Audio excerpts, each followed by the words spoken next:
This sounds crazy. I just saw a violin appear out of thin air and play a Bach sonata. And that's not the half of it. Right before that, I saw someone cram a milk jug into a metal tube and pull a shoelace out of the other end. Heck, when I sat down to my desk this morning, I saw an anatomically perfect human kidney spun together on a cotton candy wheel. A surgeon used it to perform a successful transplant. You're right. All of these things do sound crazy, but all of them are real. And technology experts are convinced that this is just the beginning. Not just hackers, hobbyists, and overcaffeinated engineering professors, mind you. We're talking some of the biggest players in the big ideas business. They saw the same incredible video demonstrations that I did and decided they just had to get a piece of the action. Amazon.com CEO Jeff Bezos joined an investment group that plowed $10 million of venture capital into this game changer. Google rushed their development team to make a software app for it. Hewlett-Packard cut a deal with one of the two main hardware makers.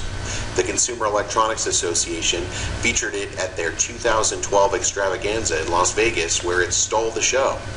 The Pirate Bay, the world's most powerful digital copyright cheater, released a manifesto declaring that intellectual property law is now obsolete and predicting the death of the factory as we know it. All because this impossible technology is now not only possible, but affordable. Naturally, there are skeptics. When it comes to truly disruptive ideas that force us to rethink our basic assumptions about everything, there always are. Most reasonable people thought that the light bulb, the radio, the television, and the cell phone would never be commercially successful. When IBM engineers developed the first microchip in 1968, their supervisor scowled and asked them, "But what is it good for?" When the marketing department at the Digital Equipment Corporation realized they could compete with IBM by selling personal computers in 1977, the company's president told them there is no reason anyone would want a computer in their home. See, that's the thing about reasonable people. When they imagine the future, they only see the present. The truth of the matter is the world we enjoy today is built on technologies that imagined a new future. Technologies that transformed ordinary people's lives by making them easier and better. And that's exactly what this invention does. Analysts in the know are calling it the next trillion-dollar industry. Right now, only a few forward-thinking investors understand how truly enormous this change will be. But when we're looking at an industry that sustained a mind-blowing 26.2% annual growth rate for more than 20 years, how much longer do you think that can last? Look, I've never been the kind of guy who gets caught up in the next big thing hype. My name is Danny Shaw, and I publish an award-winning financial newsletter called Motley Fool Stock Advisor. Believe me, I've seen a lot of next big things come along in my day. So I don't blame you if you want to look before you leap. Here at the Motley Fool, we don't chase after hype. That's why The Economist calls us an ethical oasis, and why the Washington Post says we provide individual investors with solid information. We look for smart investments that have outstanding long-term growth potential. We think for ourselves, and we think you should too. So it took me a lot of research before I clearly understood how 3D printing was going to change our world in a profound way. More than anything, it was one conversation that changed my mind.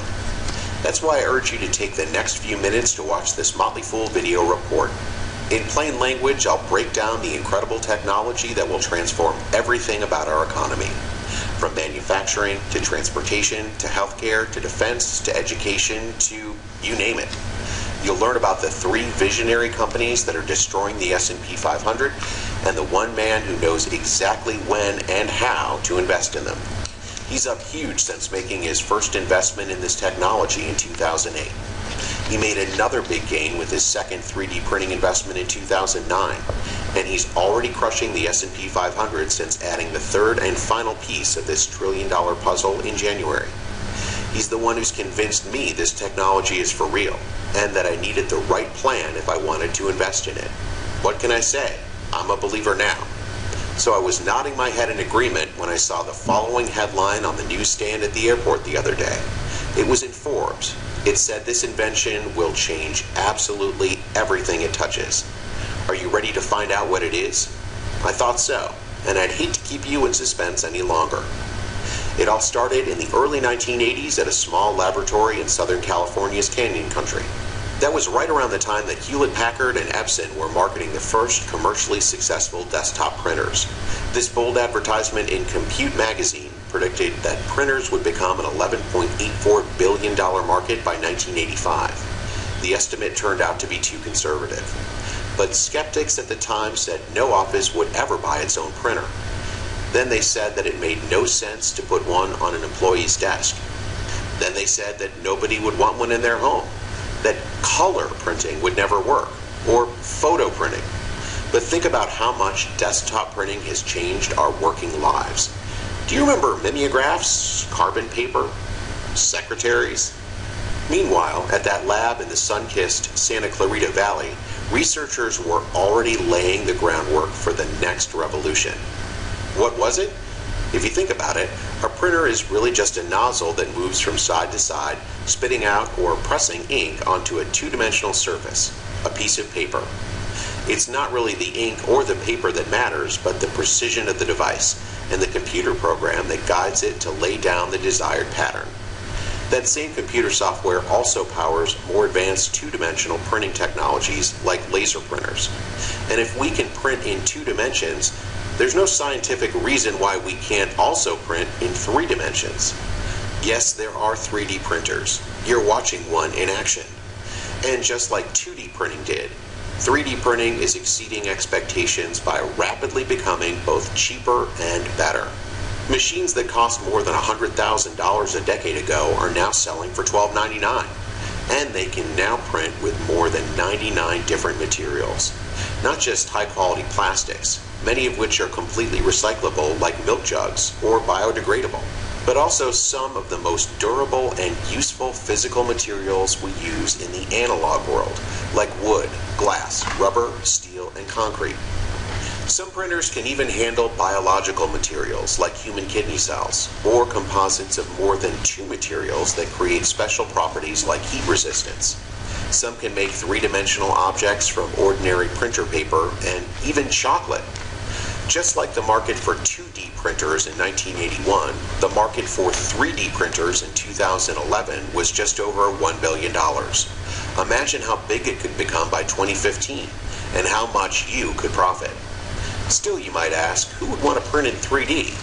How about an architect building a model, or a product designer making a prototype, or a dentist casting a mold? These are some of the professionals who are already gaining a competitive edge by using 3D printing technology. One dentist in Belgium even fabricated an entire titanium jaw and successfully implanted it in an 83-year-old patient. He says there are no limits to what 3D printing can do in the medical field. We can replicate bones and even make them stronger than the original. It's like the $6 Million Man. I know. As soon as I heard 3D, I thought it was just a gimmick. I remember those ridiculous blue and red glasses we wore at the drive-ins in the 1970s. I remember when everyone was talking about virtual reality in the 1990s.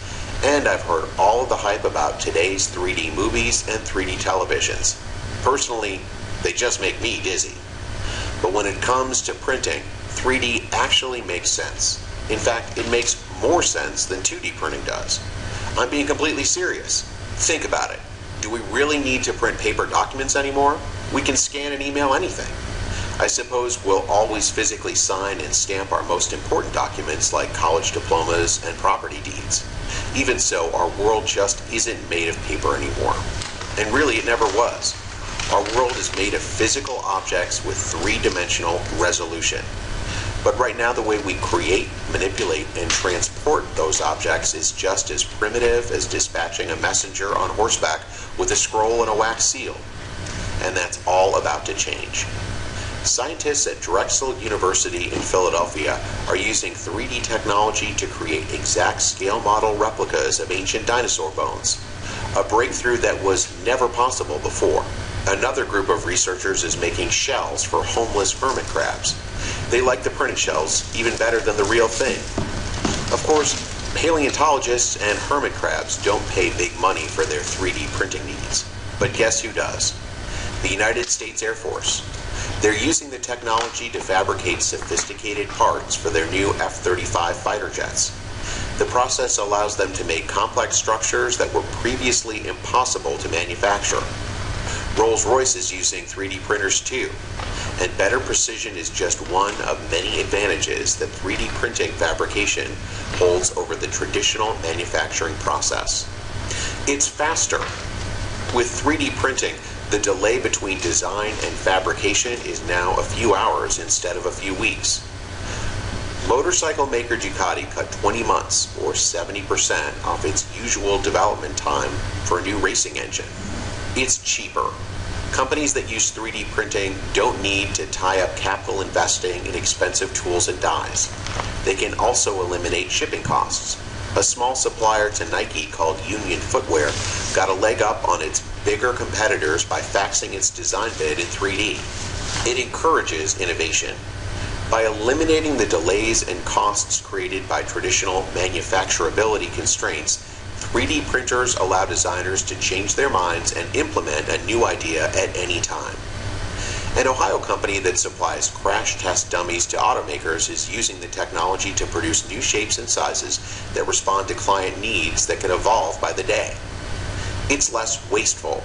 Traditional manufacturing is subtractive, discarding up to 90% of the initial blocks of raw material. 3D printing is an additive process that builds objects from the ground up, layer by layer. One architect is even using it to make entire buildings. It's more durable. Designers can tweak these additive printers to produce denser but lighter layers of material than would usually be possible. That's why the Smithsonian is using 3D printers to digitize their entire collection. The statue of Thomas Jefferson you see in the National Museum of American History is actually a 3D replica of the original brass statue. It's customer friendly. 3D printing allows for a level of product customization and personalization that has never before been possible. Shoppers are already ordering lamps, jewelry, sunglasses, and even bikini swimsuits, all made to their exact specifications. I know I won't miss having to try on shoes at the mall. Karl Marx said the problem with capitalism is that it makes everything solid melt into air. I think we all know the problem with Karl Marx, but it turns out he was right about this one thing. Actually, his statement doesn't go far enough. With three-dimensional printing, there is no longer any important difference between a computerized design that exists in the cloud and a real physical thing. If you remember the old Star Trek shows, which take place in the distant future of the 23rd century, a device that could print physical objects from a computerized design was called a replicator. Incredibly, this science fiction is now fact. And here's how smart 21st century capitalists like you and me can take this real-world replicator straight to the bank. While everyone else will be left behind wondering how they missed out on something that makes so much sense. If a physical object is a software code, then there are no longer economies of scale in manufacturing.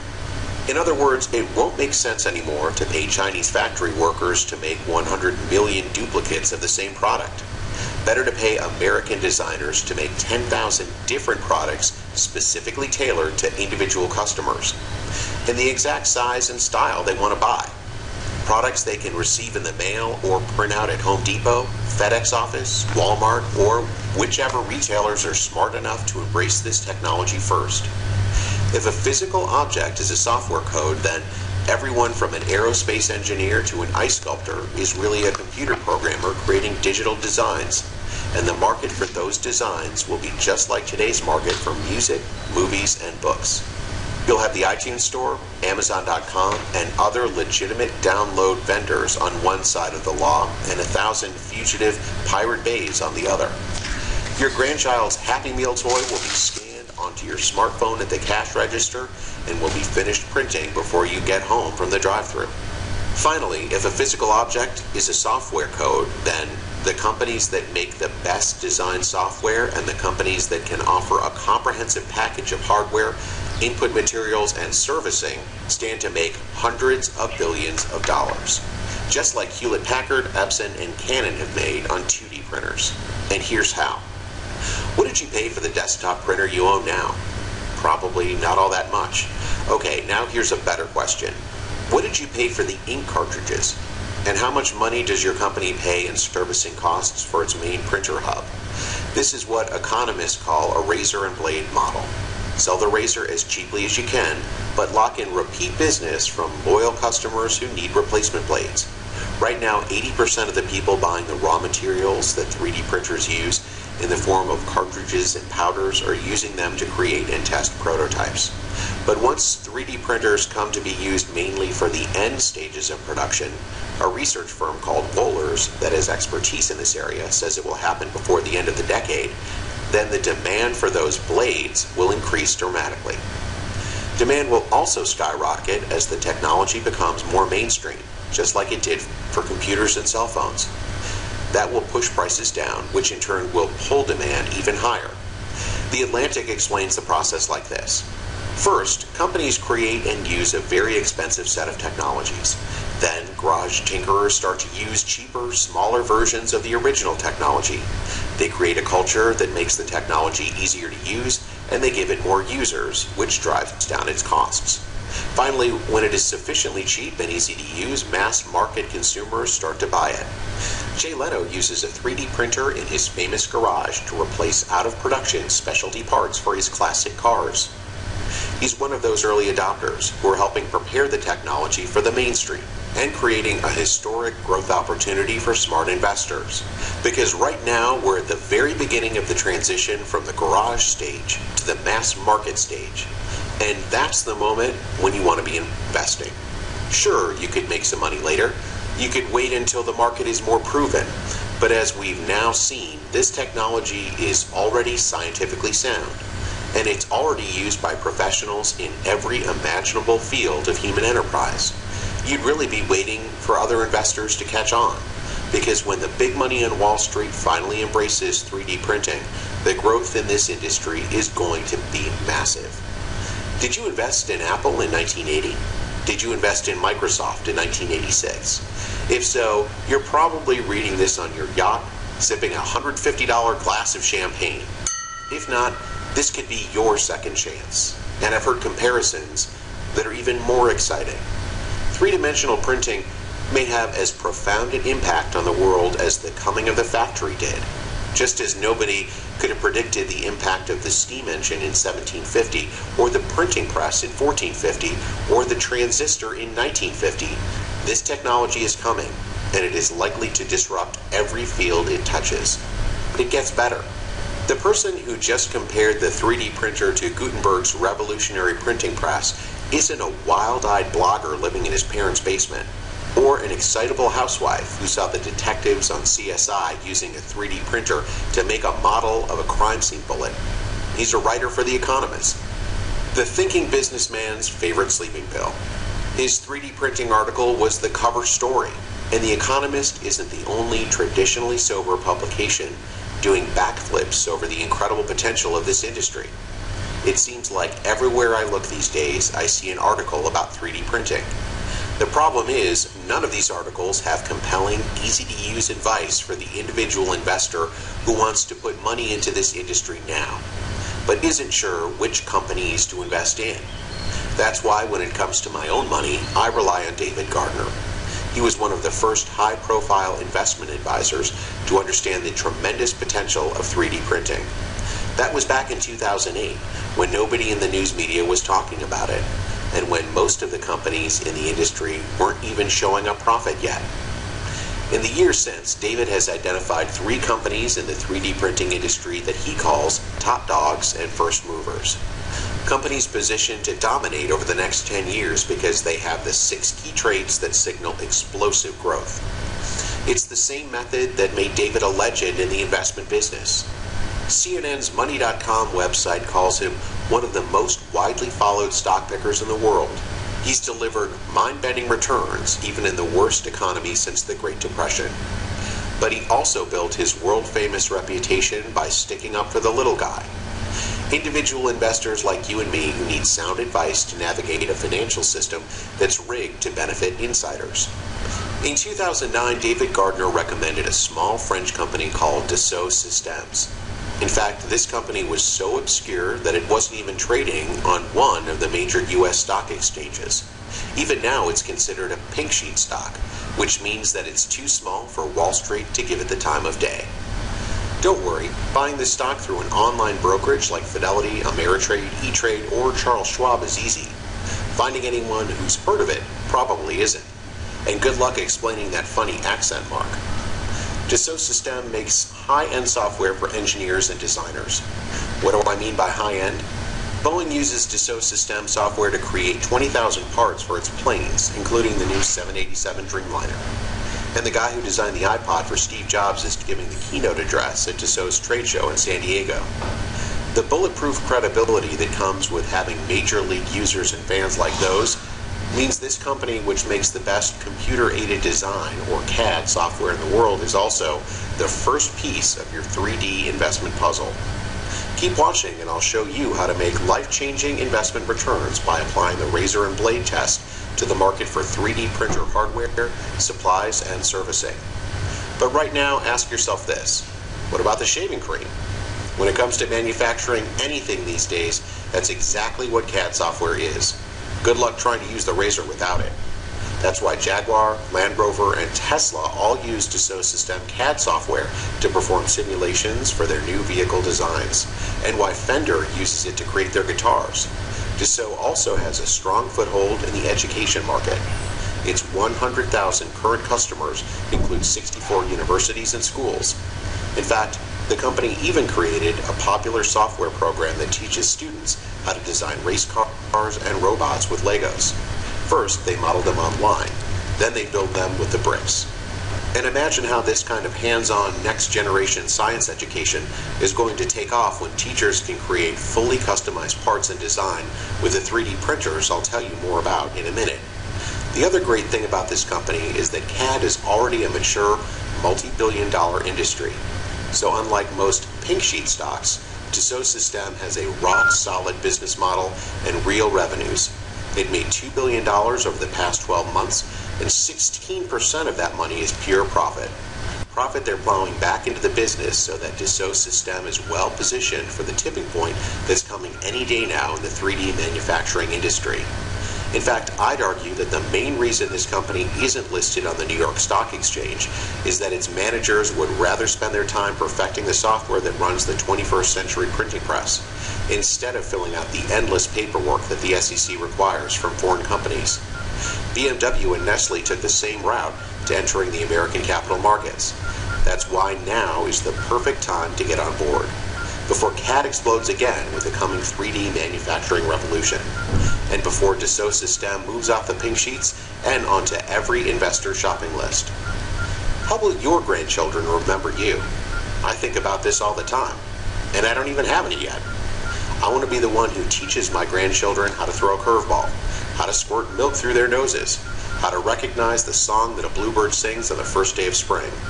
But more than anything, I want them to go to a great college and start their working lives with the kind of wise choices they can only make if they aren't being crushed by debt. And really, to be honest, I want them to know that I did everything in my power to make that possible for them. That means more to me than anything I could do with a blank check for my own sunset years. Although I've always wanted to go on a safari and to play golf at Pebble Beach, and we all want to leave a legacy of great investment returns for our families. But the right opportunity might come along once in a lifetime. And even when it does, you have to know how to take advantage. That's why I'm so proud of the work that David Gardner and his brother Tom do in Motley Fool Stock Advisor. And that's why at the end of this video report, after we put together the last two pieces of the 3D investing puzzle, I'm going to try to sell it to you. I'm not really supposed to say that, but I'd rather not beat around the bush. Here's the way I look at it. Anyone can have a lucky guess. Maybe even 2 or 3 lucky guesses. But Dassault Systèmes is just one of dozens of high flyers that David Gardner has recommended to members of Motley Fool Stock Advisor. Recommendations those Stock Advisor members have used to make huge investment gains that have helped them transform their lives. Members like Sarah R. from Sherwood, Arkansas, who says, "Stock Advisor is wonderful. Thanks to you guys, I'm managing my own portfolio, and I do not lose sleep over it." and Philip R. from Anchorage, Alaska, who wrote to tell us there are a few must-haves in life. They are 1. Air, 2. Food and drink, 3. Clothing, 4. Shelter, and 5. Motley Fool Stock Advisor. Everything else is optional. The reason David Gardner's track record for Stock Advisor is so reliable is that, unlike all the acrobats, lion tamers, and clowns who perform in the three-ring circus that is called the financial news and advisory industry, David picks great companies. Great companies, not great bubbles. Because truly timing the market, picking a stock on exactly the right day, the right week, or even the right month is impossible. Nobody in the circus admits this, but it's true. Good investments are made for the long term. I don't mean 100 years. 5 is plenty. 10 is even better. You see, it doesn't take much to be a long term when we're talking about Wall Street. The trading computers that Goldman Sachs and the other big banks use to move most of the world's money around change their mind every nanosecond. All because some other trading computer changed its mind. I have no idea how any of that works, and I suspect they don't either. It gives me a headache and a stomachache just thinking about it. But the good news is, none of it really matters. What does matter is understanding the long-term, big-picture historical trends that really impact our lives, like 3D printing. And strangely enough, that means making great investments is easy. You just need some sound guidance to point you to where the best long-term opportunities are, some spare cash, and the mental discipline to turn off all the non-stop 24-hour noise from the financial media. I'll give you an example. David Gardner recommended AOL in the summer of 1994. I doubt I need to explain to you that the internet was a big-picture historical trend. The stock had already quadrupled in the 12 months leading up to that moment. Sounds like pretty bad timing. I'm sure he wishes he had picked AOL 12 months earlier, but nobody's perfect. He was probably happy enough when the stock he picked too late grew 100 times bigger in the next 6 years. AOL made David Gardner famous, but these days David hates it when I bring up AOL, or eBay, Starbucks, Amazon.com, or the other great companies he discovered in the 1990s. He doesn't want everyone to think he's a one-hit wonder or that his best days are behind him, and he wants investors to understand that it's the strategy behind those picks that really matters. It's a simple strategy he's repeated many times over for investment gains that left the stock market in the dust. In fact, a randomly selected stock portfolio taken from any of the 150 picks that David Gardner published from January 2003 to January 2012 beat the total returns of the S&P 500 an astounding 98.8% of the time. It produced a positive return 100% of the time. And 70.8% of the time, it doubled the S&P 500. How do we know? We tested it 10,000 times. And again, that is a completely random selection. No cherry picking of any kind whatsoever. Could you put together an even better portfolio for yourself with just a few hours of research into David Gardner's picks? Of course you could. Even though David isn't right every time, he's been right so many times about so many stocks that have made Motley Fool members so much money that he's given ordinary investors like you and me a way to realize our financial dreams with no headaches and no stomach aches. Here are just a few of the top dogs and first movers that David has uncovered in the past few years. Baidu, Mercado Libre, IGP Photonics, SXC Health Solutions, Priceline.com, and Universal Display. When you see returns like these, I'm sure you can understand why I sprang into action when David told me that he's become convinced the future is now for 3D printing. In just a minute, I'll tell you how to claim your complimentary copy of David Gardner's detailed investing kit for the 3D printing industry. And I'll give you a chance to join the Stock Advisor community for a special limited time price. You can click Start Now below if you want me to take you right to the deal. But keep watching if you want to learn more about the other two incredible companies that David's so excited about. And if you want me to tell you what's a top dog and what's a first mover, it's pretty simple actually. A top dog is a company that dominates its industry, and a first mover is a company with a technology or product so revolutionary that it disrupts an existing